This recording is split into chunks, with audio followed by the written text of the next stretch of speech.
Hello दोस्तों, तो स्वागत है आप सभी का फिर से एक नए वीडियो में, जिसमें दोस्तों हम लोग डिस्कस करने वाले हैं एसएससी सीजीएल परीक्षा के लिए इम्पॉर्टेंट जीके के क्वेश्चंस। ओके, और ये वीडियो उनके लिए दोस्तों इम्पॉर्टेंट है जिनका एग्जाम 14 से 27 जुलाई के बीच सीजीएल का दोस्तों होने वाला है, और साथ ही साथ जिनका सीएचएसएल का भी दोस्तों आने वाले दिनों में होगा, उनके लिए भी ये महत्वपूर्ण रहने वाला है। क्योंकि दोस्तों आपके इस वीडियो में बौद्ध धर्म से संबंधित प्रश्न, प्रमुख योजना जितनी है उनसे संबंधित प्रश्न, विभिन्न राज्य के प्रमुख नृत्य से संबंधित प्रश्न, 11 की जनगणना से संबंधित, और साथ ही साथ जो भी विभिन्न बांध परियोजना और नदी से संबंधित प्रश्न भी आपको इसमें कराए जाएंगे। ओके, तो ये वीडियो आपके एग्जाम के पॉइंट ऑफ व्यू से बहुत इंपॉर्टेंट रहने वाला। तो चलिए दोस्तों शुरू करते हैं हम लोग। सबसे पहला क्वेश्चन है आपका, बौद्ध धर्म में चैत का क्या मतलब होता है। तो बात करें चैत की, तो चैत जो है या तो एक मंदिर या फिर अभ्यारण्य या फिर एक प्रार्थना कक्ष को जो है संदर्भित करता है। तो इन तीनों में से जो भी आपके ऑप्शन में होगा वो आपका राइट आंसर हो जाएगा। बात करें बौद्ध धर्म के बारे में, तो बौद्ध धर्म के संस्थापक कौन हैं, तो गौतम बुद्ध। इनका बचपन का नाम क्या था दोस्तों, तो आप सभी बताएं क्या होगा। नेक्स्ट है आपका जन्म स्थल, या आपका होगा लुम्बिनी। प्रथम उपदेश इन्होंने कहाँ दिया, तो सारनाथ में। ओके, और इन्हें जो है एशिया का ज्योतिपुंज कहा जाता है। क्या कहा जाता है दोस्तों, एशिया का ज्योतिपुंज, इट मीन्स लाइट ऑफ। और दोस्तों आप लोग बिल्कुल सही बताया, गौतम बुद्ध का जो बचपन का नाम है वो क्या है, सिद्धार्थ। ओके, आपने बिल्कुल सही बताया दोस्तों। नेक्स्ट है आपका, कौन कौन से काउंसिल महत्वपूर्ण आपके बुद्धिस्ट के हुए थे वो हम लोग देखेंगे। तो दोस्तों आपके 4 मुख्य काउंसिल हैं जिससे कि आपके सवाल पेपर में पूछे जाते हैं, जिसमें सबसे पहला काउंसिल है दोस्तों आपका, जिसका कहाँ हुआ था ये काउंसिल, तो ये आपका हुआ था राजगीर में। दूसरा आपका हुआ वैशाली। तीसरा दोस्तों आपका हुआ पाटलिपुत्र, और चौथा है आपका कुंडलबन कश्मीर। तो आप इसको याद कर सकते हो, RVPK, ऐसे आप इसको याद कर सकते हो, RVPK से। ओके, इसके बाद बात करें दोस्तों, तो इसके चेयरमैन कौन थे, अध्यक्षता किसने की थी, तो सबसे पहले के की थी महाकश्यप ने। दूसरा आपसे सभाकामी ने। तीसरा मोगलीपुत्र ने, और चौथा दोस्तों आपका वासुमित्र ने। तो आप इसको कैसे याद कर सकते हो, तो MSMB करके शॉर्ट फॉर्म में निमोनिक्स के रूप में आप इसको ध्यान रख सकते हो। इसके बाद बात करें तो दोस्तों पेट्रो कौन था इसका, तो सबसे पहला का दोस्तों कौन था, अजातशत्रु। डायरेक्ट आपसे सवाल पूछेगा कि जो पहला बुद्धिस्ट काउंसिल है इसका पैट्रॉन कौन था, तो राइट आंसर आपका होगा अजातशत्रु। नेक्स्ट आपका काला अशोक। तीसरा आपका दोस्तों थर्ड काउंसिल का अशोक, और चौथा का आपका कनिष्क। इट मीन्स इसको भी दोस्तों आप निमोनिक्स के फॉर्म में एक से आप याद कर सकते हो। बस आपको ये ध्यान रखना है कि काला अशोक पहले आएगा और अशोक उसके बाद, तो आप वैसे इजीली इसको निकाल सकते हो। ओके, बात करें पहला बुद्धिस्ट काउंसिल हुआ कब था, तो 483 BC में। जैसे ही दूसरा आपसे पूछेगा तो 100 साल आपको घटा देना है, 383 BC। फिर उसके बाद तीसरा आपसे पूछेगा तो उसमें 100 साल 120 साल के आसपास घटाना है। तो आप ऐसे याद रख सकते हो कि हाँ फिर से 100 साल के आसपास घटेगा। तो आपके ऑप्शन में अगर 250 BC लिखा होगा तो आप इजीली इसका आंसर निकाल लोगे। अगर चौथा आपसे बुद्धिस्ट काउंसिल पूछे तो राइट आंसर आपका हो जाएगा 72 AD। ओके, तो ये जितने भी चीज़ें हैं दोस्तों, इसमें आपके ईयर हो, चेयरमैन हो, वेन्यू हो, पेट्रो हो, या फिर आपके बुद्धिस्ट काउंसिल कौन से नंबर की कब हुई, ये सारे आपके लिए बहुत इंपॉर्टेंट है, क्योंकि इससे प्रत्येक एक टॉपिक से आपके जो है सवाल बनते हैं। ओके, नेक्स्ट है दोस्तों आपका बांध परियोजना से संबंधित अब हम लोग प्रश्न देखेंगे। इससे पहले दोस्तों अगर आपको इस वीडियो की PDF लेनी हो तो आप हमारा टेलीग्राम ग्रुप ज्वाइन कर सकते हैं, उसका लिंक मैं आपको डिस्क्रिप्शन में दे दूंगा, ठीक है। और साथ ही साथ दोस्तों आप अगर आपको ये मेरा वीडियो, ये कंटेंट अगर आपको ये अच्छा लगा दोस्तों, तो दोस्तों इस वीडियो, ताकि आपके लिए मैं ऐसे ही अच्छा करता रहूं। और साथ ही साथ दोस्तों अगर आप इस चैनल पर नए हैं, पहली बार आए हैं, तो इस चैनल को सब्सक्राइब, जिससे कि आपको इस चैनल से रिलेटेड सारे अपडेट्स मिलते रहें। तो चलिए बढ़ते हैं बांध से संबंधित प्रश्नों पे। तो पहला है दोस्तों, टिहरी बांध किस नदी पर बना हुआ है। तो टिहरी बांध की बात करें, टिहरी डैम, तो ये कहाँ है, तो उत्तराखंड राज्य के अंदर है, ठीक है। और ये जो बांध है ये किस नदी पर बनाया गया है, तो ये आपके भागीरथी और दूसरा विलंगना नदी पर जो है बनाया गया है। और भागीरथी क्या है, तो भागीरथी गंगा की कौन सी है, तो सहयोगी नदी है। भागीरथी और अलकनंदा मिलकर ही जो है गंगा नदी का निर्माण करती है। इसके अलावा बात करें दोस्तों तो तमिलनाडु में जो कावेरी नदी है उस पर एक बांध बना है जिसका नाम है कलनाई बांध, ठीक है, जो कि भारत का सबसे पुराना बांध माना जाता है। तो अगर आपसे पूछे कि भारत का सबसे पुराना बांध किस राज्य में है तो आपका आंसर होगा तमिलनाडु। किस नदी पर है तो कावेरी, और बांध का नाम क्या है तो कलनाई बांध। ओके, इसके अलावा बात करें तो भारत का सबसे लंबा बांध जो है दोस्तों वो कौन सा है तो हीराकुंड बांध है, ये आपको पता होना चाहिए। ओके, और ये कहाँ है तो ये आपके महानदी पर स्थित है, ठीक है, उड़ीसा राज्य के अंदर, तो आपको ये भी ध्यान रखना है। ओके, नेक्स्ट अगर हम लोग बात करें दोस्तों महत्वपूर्ण बांध और उनके राज्य से संबंधित नाम और किस नदी पर वो बने हैं, तो बात करें टिहरी बांध तो आपका ये जो नदी है ये आपके भागीरथी नदी पर है, और भागीरथी नदी कहाँ है तो उत्तराखंड। हीराकुंड बांध पूछे तो आपका दोस्तों आंसर होगा महानदी पर ये है, और ये कहाँ है तो उड़ीसा के अंदर। सरदार सरोवर बांध नर्मदा नदी गुजरात। फरक्का बांध बहुत इंपॉर्टेंट है दोस्तों, फरक्का बांध हुगली नदी पर, कहाँ तो पश्चिम बंगाल। आप नदी से दोस्तों आप स्टेट निकाल सकते हो, अगर आपको नदी पता है दोस्तों तो आप उसके आसपास के जो स्टेट है ईजिली निकाल लोगे। नेक्स्ट है आपका उरी बांध दुलहस्ते बांध, ये दोनों जो है आपका उरी बांध जो है ये आपका कहाँ है झेलम नदी पर, और दुलहस्ते बांध कहाँ है तो ये आपके चेनाब नदी पर। ओके, और ये दोनों नदी कहाँ बहती है तो जम्मू कश्मीर, तो आपका आंसर हो जाएगा जम्मू कश्मीर। तो आप नदी से जो है राज्य का नाम निकाल सकते हैं। नेक्स्ट है सलाल बांध परियोजना, तो सलाल बांध परियोजना की बात करें तो ये आपके किस नदी पर है चेनाब नदी पर, और बगलीहार बांध परियोजना कहाँ है तो चेनाब नदी पर, और ये दोनों भी कहाँ है आपका जम्मू कश्मीर। तो आपको ये दोनों भी याद रखने हैं और इधर के भी जो है दोनों याद रखने हैं, ठीक है। ये जो भी मैं करा रहा हूँ ये आपके इम्पॉर्टेंट है, जो इसमें इम्पॉर्टेंट नहीं होगा मैं आपको बता दूंगा, आप उसको स्किप कर देना। फिर बात करें दोस्तों रंजीत सागर बांध, जिसको थीन बांध भी कहते हैं, क्या कहते हैं थीन बांध, ये किस नदी पर है तो रावी नदी, और रावी नदी कहाँ से बहती है तो जम्मू कश्मीर वाले इलाके से और पंजाब के, तो आपका आंसर हो जाएगा जम्मू कश्मीर या पंजाब, जो भी आपके ऑप्शन में हो। नेक्स्ट है आपका भाखड़ा नांगल बांध, ये भी आप सभी को पता होगा कहाँ तो सतलज नदी पर है, और ये किस राज्य में है तो हिमाचल प्रदेश और पंजाब के क्षेत्र में है।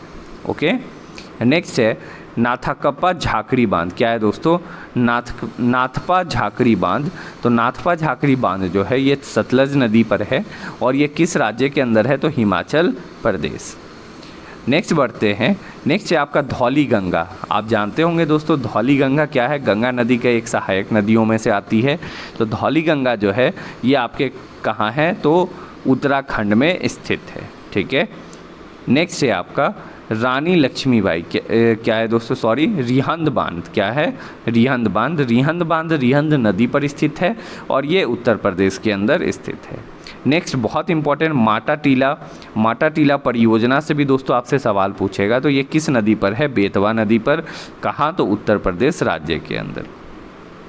नेक्स्ट आपका मैथन बांध या फिर तिलैया बांध, कौन सा मैथन बांध या फिर तिलैया बांध, दोनों आपका हो जाएगा बराकर नदी। ओके, और ये आपके झारखंड के अंदर स्थित है। नेक्स्ट दोस्तों देखते हैं शिव समुद्रम बांध परियोजना, कौन सा दोस्तों शिव समुद्रम बांध परियोजना, ये कहाँ है तो ये आपके कावेरी नदी पर स्थित है कर्नाटक राज्य के अंदर। नेक्स्ट है आपका अलमाटी बांध, क्या है दोस्तों अलमाटी बांध, ये आपका है कृष्णा नदी पर, और ये भी आपके कर्नाटक के अंदर स्थित है। नदी से दोस्तों ज़्यादा आपका स्टेट पूछता है तो आपके लिए स्टेट ज़्यादा महत्वपूर्ण होना चाहिए। नेक्स्ट है आपका तुंगभद्रा बांध, ये आपका हो जाएगा करेक्ट आंसर कर्नाटक। नागार्जुना सागर बांध कृष्णा नदी पे तेलंगाना। श्री राम सागर प्रोजेक्ट, श्री राम सागर प्रोजेक्ट गोदावरी नदी तेलंगाना। ओके, श्री सैलम बांध कृष्णा नदी आंध्र प्रदेश, और सोमाशिला बांध कहाँ तो आपके आंध्र प्रदेश पेन्नार नदी पर स्थित है। तो ये सारे दोस्तों आपको बिल्कुल ध्यान रखने हैं दोस्तों, आपको ये एक बार में याद नहीं होगा दोस्तों, बट आपके एग्ज़ाम से पहले मैं आपको एक बार फिर से इसको रिवाइज करा दूंगा जिससे कि आपके प्रश्न नहीं छूटेंगे। ओके, नेक्स्ट है आपका पौधे किसकी अनुपस्थिति में भोजन नहीं बना पाते, तो राइट आंसर आपका हो जाएगा क्लोरोफिल, क्या हो जाएगा क्लोरोफिल की अनुपस्थिति के कारण। नेक्स्ट क्वेश्चन अग्निपथ योजना किस मंत्रालय के द्वारा शुरू हुई, तो अग्निपथ योजना की बात करें तो ये आपके रक्षा मंत्रालय के द्वारा शुरू की गई। ओके। इसके अलावा बात करें तो महिला और बाल विकास मंत्रालय के द्वारा प्रधानमंत्री मातृ वंदना योजना, पोषण अभियान और राष्ट्रीय पोषण माह, ये तीनों शुरुआत करी गई। ओके। और अगर हम लोग बात करें कौशल विकास और उद्यमिता मंत्रालय के द्वारा प्रधानमंत्री कौशल विकास योजना का शुभारंभ किया गया। ओके। अब हम लोग प्रमुख योजनाएं देख लेते हैं कि कौन सी योजना कौन से मंत्रालय के अंदर आती है। तो बात करें दोस्तों स्वास्थ्य और परिवार कल्याण मंत्रालय के अंदर जो है प्रधानमंत्री स्वास्थ्य सुरक्षा निधि, बहुत इंपॉर्टेंट आयुष्मान भारत प्रधानमंत्री जन आरोग्य योजना, बहुत इंपॉर्टेंट है दोस्तों ये आपका बहुत ज़्यादा। ओके। नेक्स्ट है आपका राष्ट्रीय डिजिटल स्वास्थ्य मिशन, प्रधानमंत्री स्वास्थ्य सुरक्षा योजना और सघन मिशन इंद्रधनुष 3.0। तो ये पांचों योजना आपको ध्यान रखना है किससे संबंधित है, तो स्वास्थ्य और परिवार कल्याण मंत्रालय से। नेक्स्ट है शिक्षा मंत्रालय, बहुत इंपॉर्टेंट। शिक्षा मंत्रालय की बात करें तो इससे आपके संबंधित है सितारे योजना, इंस्टीट्यूशन ऑफ एमिनेंस, मध्य मई भोजन, स्वच्छ विद्यालय अभियान, बहुत इंपॉर्टेंट, शिक्षा पर्व पहल और स्पार्क। क्या है दोस्तों, ये अभी हाल ही में हुआ है लॉन्च, कौन सा, स्पार्क, SPARK, स्पार्क, ये बहुत इंपॉर्टेंट है, आपको बिल्कुल ये ध्यान रखना है। नेक्स्ट है दोस्तों ग्रामीण विकास मंत्रालय के द्वारा, तो ग्रामीण विकास मंत्रालय के द्वारा उल्पिन योजना जो कि अभी हाल ही में जम्मू कश्मीर में शुरू करी गई है। इसके अलावा बात करें तो राष्ट्रीय सामाजिक सहायता कार्यक्रम मनरेगा जो है वो ग्रामीण विकास मंत्रालय के अंतर्गत आता है, आपको ये ध्यान रखना है। ग्राम पंचायत विकास योजना ये आपके इसी के अंतर्गत है। नेक्स्ट बात करें जल शक्ति मंत्रालय, तो जल शक्ति मंत्रालय के अंतर्गत है राष्ट्रीय स्वच्छता केंद्र और ग्रैंड ICT चैलेंज। नेक्स्ट है सामाजिक न्याय और अधिकारिता मंत्रालय के द्वारा Ambedkar social innovation and incubation mission को शुरुआत करा गया। नेक्स्ट है वित्त मंत्री मंत्रालय के द्वारा जो है वो सरल जीवन बीमा जो है वो शुरू करी गई है, जिसमें जो है दोस्तों आपका ये सारा सवाल कुछ कम पूछता है, बट दोस्तों आपसे फिर यहाँ एक सवाल पूछेगा कि एक जनपद एक उत्पाद योजना, वन नेशन वन उत्पाद योजना जो है वो कहाँ के द्वारा शुरू करी गई, तो ये वाणिज्य और उद्योग मंत्रालय के द्वारा। स्टार्टअप इंडिया इंटरनेशनल समिट भी इसी के द्वारा शुरू करी गई है। नेक्स्ट है राज्य सरकार के द्वारा कुछ महत्वपूर्ण योजना कौन सी है, वो तो आपके सेंट्रल गवर्नमेंट की थी, ये आपके स्टेट गवर्नमेंट की है। तो सबसे पहला है लाडली लक्ष्मी योजना, ये कहाँ, तो मध्य प्रदेश के द्वारा, और इस योजना के अंतर्गत लड़कियों को सशक्त बनाना और उन्हें उच्च शिक्षा प्राप्त करने के लिए प्रोत्साहित करना इसका उद्देश्य है। नेक्स्ट है हर घर गंगा जल परियोजना, बिहार राज्य सरकार के द्वारा शुरू करी गई है और यह बिहार के जो भी शुष्क क्षेत्र हैं वहाँ नलों से गंगा जल की आपूर्ति सुनिश्चित कराना। नेक्स्ट है महात्मा गांधी ग्रामीण औद्योगिक पार्क MGRIP, ये आपको फुल फॉर्म ध्यान रखना है। ये योजना जो है कहाँ शुरू हुई, तो छत्तीसगढ़ में। ओके। और इसका उद्देश्य है गाँवों में जो गौशाला हैं या फिर जो गौठानों हैं उसकी स्थापना करना। नेक्स्ट है परिवार कल्याण कार्ड, उत्तर प्रदेश सरकार, और ये यूपी में परिवारों की मैपिंग का जो है इसका उद्देश्य है। नेक्स्ट बहुत इंपॉर्टेंट दिल्ली के द्वारा मिशन कुशल कर्मी, कहाँ, तो दिल्ली सरकार के द्वारा शुरू किया गया है और इसका उद्देश्य क्या है, तो दिल्ली में जो भवन या फिर जो भी अन्य निर्माण कर्मकार हैं वो कल्याण बोर्ड में पंजीकृत निर्माण श्रमिकों को कौशल विकास परीक्षण देना। ओके। तो आपको ये इंपॉर्टेंट ये नहीं ध्यान रखना है, आपको ध्यान रखना है मिशन कुशल कर्मी किस राज्य सरकार के द्वारा, तो दिल्ली। नेक्स्ट है आपका सूजल कहाँ के द्वारा, हरियाणा।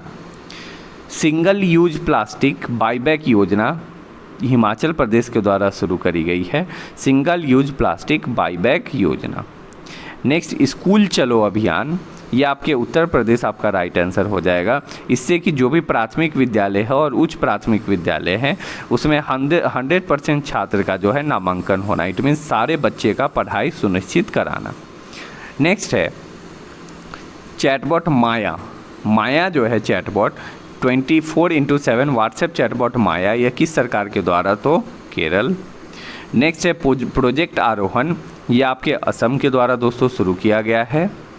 नेक्स्ट पंख अभियान, ये आपका होगा दोस्तों मध्य प्रदेश। ओके, साथ ही साथ दोस्तों आपको मैं बताना चाहता हूँ कि आपको दोस्तों अगर किसी खास टॉपिक से रिलेटेड अगर आपको वीडियो में वो चीज़ पढ़नी है तो दोस्तों आप कमेंट करके बताएं, उसको जो है दोस्तों नेक्स्ट वीडियो में आपको क्लियर कर दिया जाएगा। ओके, नेक्स्ट है आपका एक देश एक उर्वरक योजना। तो ये आपके किसके द्वारा, तो ये जो है भारत ब्रांड के तहत जो है इसको लॉन्च किया गया है। बात करें मिशन ग्रामोदय तो आपका आंसर होगा मध्य प्रदेश के द्वारा शुरू किया गया योजना है।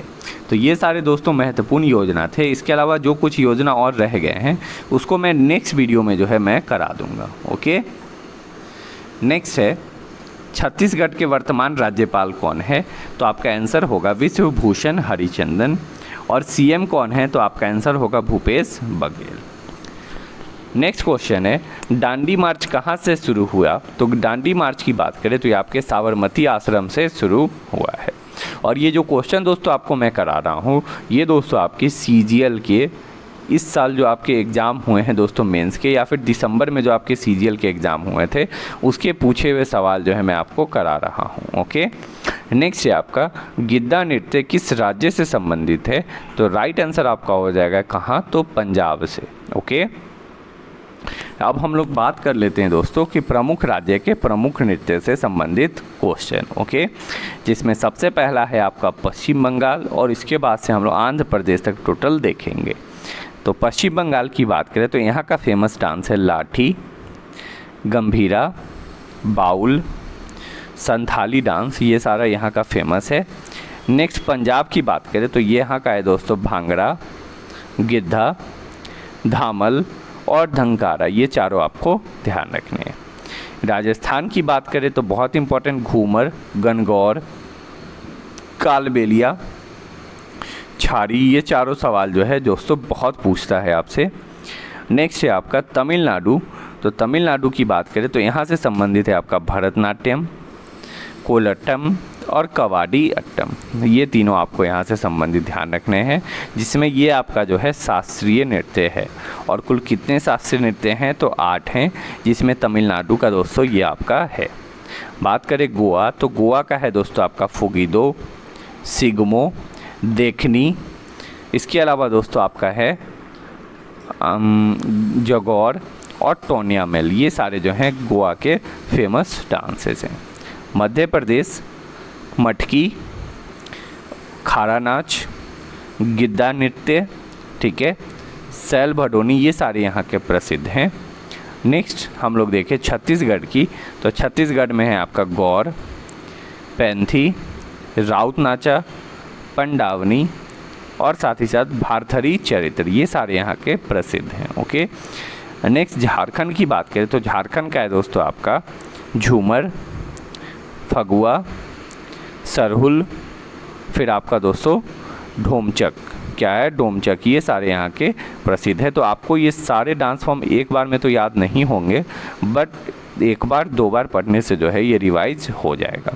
ओके, जब ऑप्शन आएगा परीक्षा में तो दोस्तों आप इजीली उसको ऑड वन आउट कर लोगे। नेक्स्ट है अरुणाचल प्रदेश। तो अरुणाचल प्रदेश का बात करें तो यहाँ का आपका प्रसिद्ध कौन सा है, तो एक है छालो और दूसरा है आपका वांचो, बस यही 2 आपको ध्यान रखने, और एक है आपका बारडो छाम। नेक्स्ट है मणिपुर।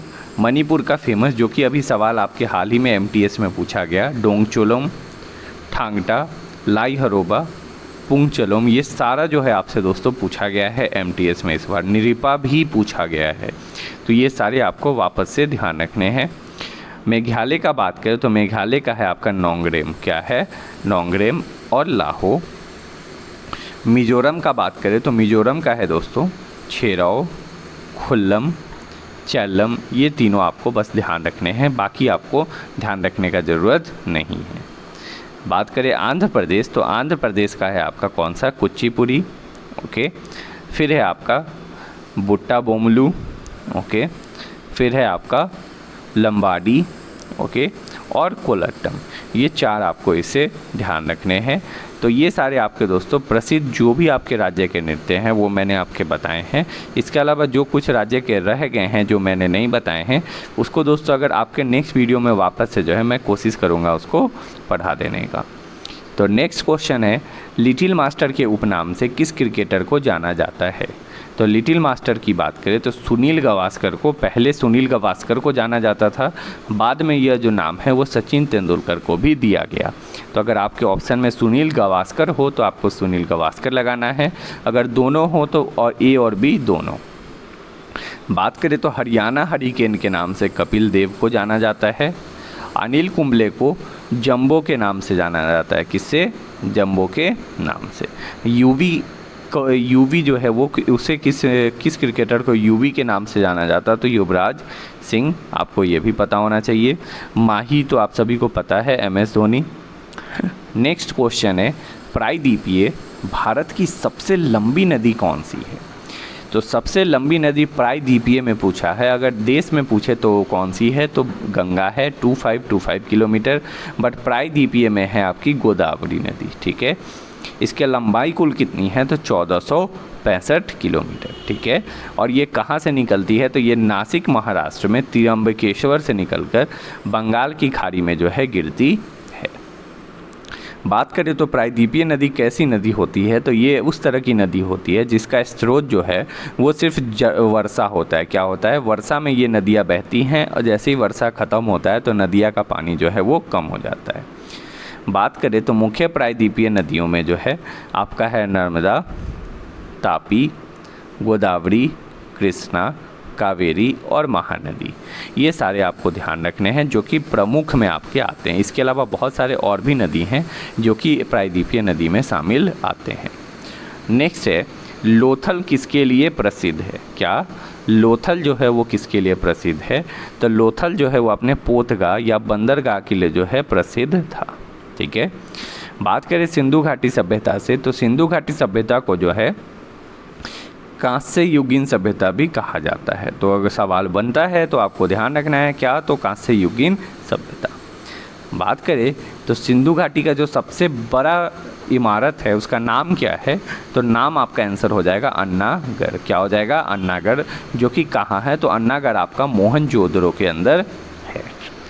नेक्स्ट है, मोहनजोदड़ो को जो है मृतकों का टीला भी कहा जाता है। क्या कहा जाता है? मृतकों का टीला। और बात करें तो हड़प्पा नगर की खोज कब हुई? तो 1921 में हुई थी। और किसने की? तो दयाराम साहनी जी ने जो है हड़प्पा नगर की खोज करी थी, ओके। नेक्स्ट बात करें दोस्तों कि कौन सा जो प्रमुख नगर है वो किस नदी के किनारे बसा था? क्योंकि जो भी आपके इंडस वैली सिविलाइजेशन से संबंधित नगर हैं वो आपके ऑलमोस्ट नदी के पास ही बसे होते थे। जिसमें आपका बात करें हड़प्पा तो ये आपके रावी नदी के पास है। मोहनजोदड़ो की बात करें तो सिंधु नदी। लोथल बोगवा नदी, ओके, बोगवा नदी। नेक्स्ट है आपका कालीबंगा, ये आपका हो जाएगा कौन सा? घग्गर नदी। रोपर की बात करें तो सतलज नदी। आलमगीरपुर की बात करें तो ये आपके हिंडन नदी के पास। फिर आपका दोस्तों बनवाली सरस्वती नदी। और चनहुद्रो जो है ये आपका सिंधु नदी के पास। तो ये सारे आपको ध्यान रखने हैं क्योंकि कोई भी इनमें से सवाल पूछेगा डायरेक्ट कि कालीबंगा जो है वो किस नदी के तट पर स्थित था, तो आपका आंसर होगा घग्गर नदी, ओके।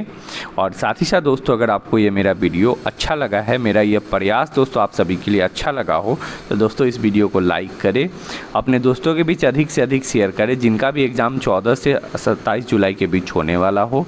और दोस्तों अगर आप इस चैनल पे नए हैं तो इस चैनल को सब्सक्राइब करके बेल आइकन का बटन दबा दें, क्योंकि जैसे ही आपका दोस्तों एग्ज़ाम शुरू होगा मैं आपके लिए एग्ज़ाम का एनालिसिस वीडियो लाऊंगा और आपके लिए दोस्तों स्पेशल वीडियो जितने भी हो सकेंगे कराए जाएंगे। नेक्स्ट है क्वेश्चन, 2011 की जनगणना के अनुसार सबसे अधिक जनसंख्या घनत्व किस राज्य की है? तो सबसे अधिक जनसंख्या घनत्व पूछे तो बिहार की है। क्या है? बिहार की, ओके। सबसे कम जनसंख्या घनत्व पूछे तो अरुणाचल प्रदेश, ओके। सबसे अधिक जनसंख्या किस राज्य की है? तो उत्तर प्रदेश आपका राइट आंसर होगा।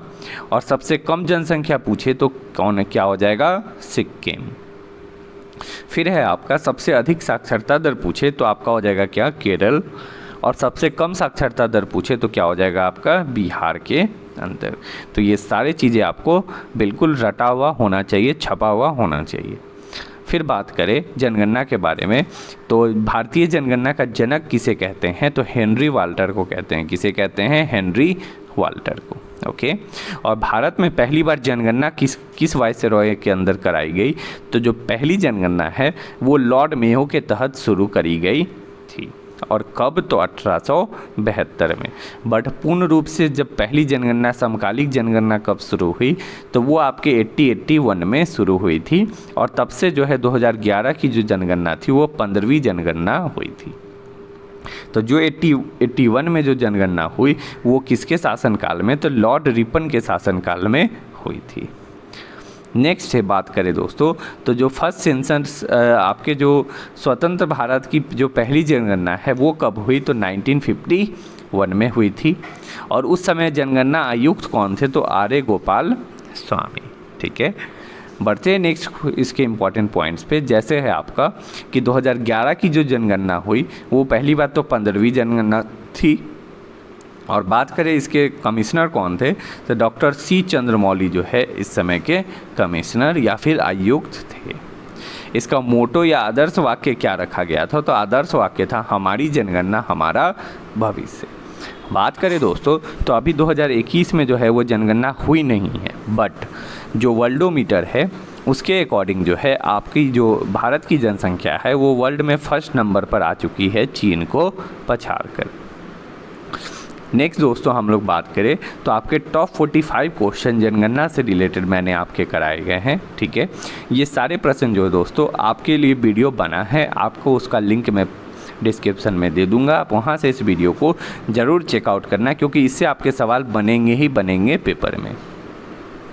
नेक्स्ट है आपका क्वेश्चन, कांग्रेस के किस अधिवेशन की अध्यक्षता गांधी जी ने की थी? तो गांधी जी की बात करें तो इन्होंने जो है बेलगांव अधिवेशन की अध्यक्षता की थी। और कब करी थी? तो 1924 में जो है ये अध्यक्षता करी थी। ठीक है, इसके अलावा बात करें तो 1925 में किसने की? तो सरोजिनी नायडू ने कानपुर अधिवेशन की अध्यक्षता, भारत स्वतंत्र भारत की पहली महिला। नहीं दोस्तों, आप ये नहीं कह सकते, आप ये कह सकते हो कि हाँ पहली भारतीय महिला जिन्होंने अध्यक्षता की वो कौन थी? आपके सरोजिनी नायडू। बात करें तो कांग्रेस का जो पहला 4 अधिवेशन था वो बहुत महत्वपूर्ण था और चारों के अध्यक्ष आपको पता होना चाहिए। पहला 1885, दूसरा 1886, तीसरा 1887 और चौथा 1888। बात करें पहला कहाँ हुआ? तो मुंबई में, दूसरा कहाँ हुआ? कोलकाता, तीसरा आपका मद्रास और चौथा कहाँ? तो इलाहाबाद में। तो ये चारों आपको पता होना चाहिए। और चारों के अध्यक्ष कौन बने? तो जो बम्बई थे उसके अध्यक्ष थे व्योमेश चंद्र बनर्जी। कलकत्ता दूसरा अधिवेशन के अध्यक्ष थे दादा भाई नौरोजी।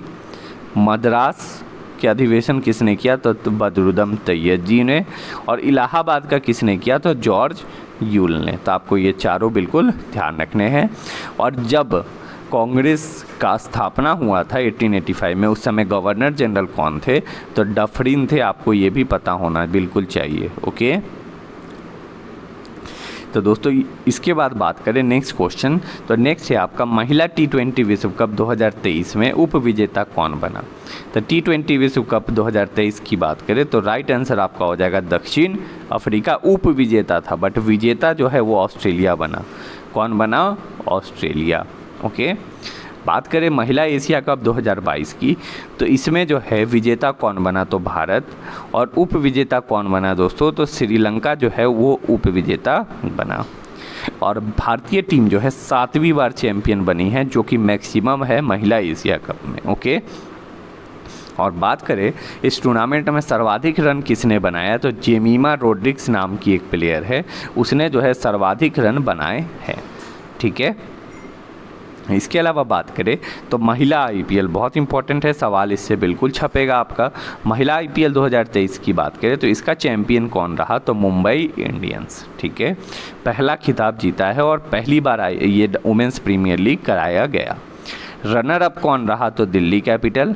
ओके, सीरीज का सर्वश्रेष्ठ खिलाड़ी का अवार्ड किसे मिला? तो हेले मैथ्यूज के, जो कि कहाँ की खिलाड़ी थी? मुंबई इंडियंस की तरफ से खेली है। कौन? तो हेले मैथ्यूज। और इस IPL में जो है सिर्फ 5 टीम भाग ली थी। कितने? मात्र 5 टीमों ने। ओके, आपको ये सारी चीज़ें पता होनी चाहिए। तो दोस्तों ये सारे प्रश्न दोस्तों आपके करीब मैंने 50 से 60 प्रश्न या होप सो उससे ज़्यादा प्रश्न मैंने आपके लिए कराए हैं। ठीक है। फिर दोस्तों कल भी आपके ऐसी एक इम्पॉर्टेंट टॉपिक्स के साथ दोस्तों वापस इस वीडियो को लेकर आएंगे, तो इस वीडियो में दोस्तों बने रहिएगा। तो चलिए दोस्तों फिर मिलते हैं नेक्स्ट वीडियो में। इस वीडियो को देखने के लिए थैंक यू।